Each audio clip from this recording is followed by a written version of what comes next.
盘点9中那些替身发动时让你耳朵怀孕的音效：一、大聪明的轰炸空间发动音效。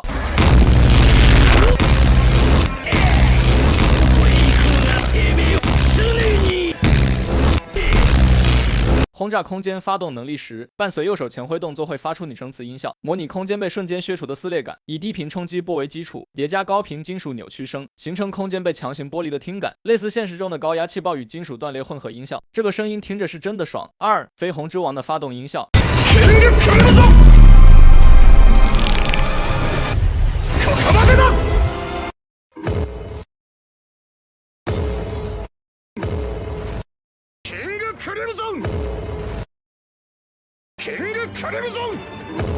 电子嗡鸣与低频脉冲，发动瞬间伴随高频锯齿波与低频震荡的混合音效，模拟时间被强行撕裂的失真感，类似合成器生成的 glitch noise 经降调处理，营造空间扭曲的听感。进入时间删除状态后，背景音效转为反向白噪声与断裂的电子脉冲，如咔嗒声，模拟现实声音被切除的断层感。画面出现的胶片跳帧效果配以磁带走带杂音，高频嘶嘶声，隐喻时间记录的异常，听起来是真的爽。三、钢链手指的发动音效。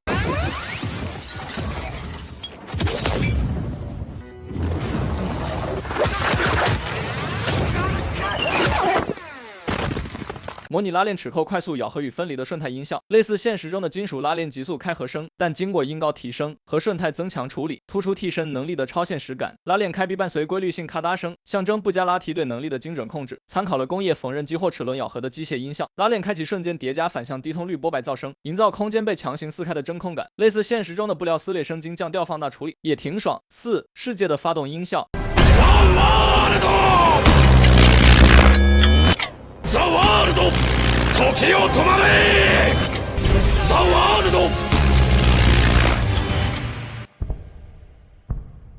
发动瞬间以锯齿波合成音为基础，叠加低频震荡模拟时空被强行撕裂的失真感。迪奥喊出声时，人声经过混响延迟与降调处理，强化威严感。时空冻结后，背景音转为反向白噪声与断裂的电子脉冲，如咔嗒声，模拟声音被切除的断层感。成太郎时停的音效太尖锐了，有点费耳朵，还得是迪奥的时停压迫感更强。五、黄金体验的发动音效。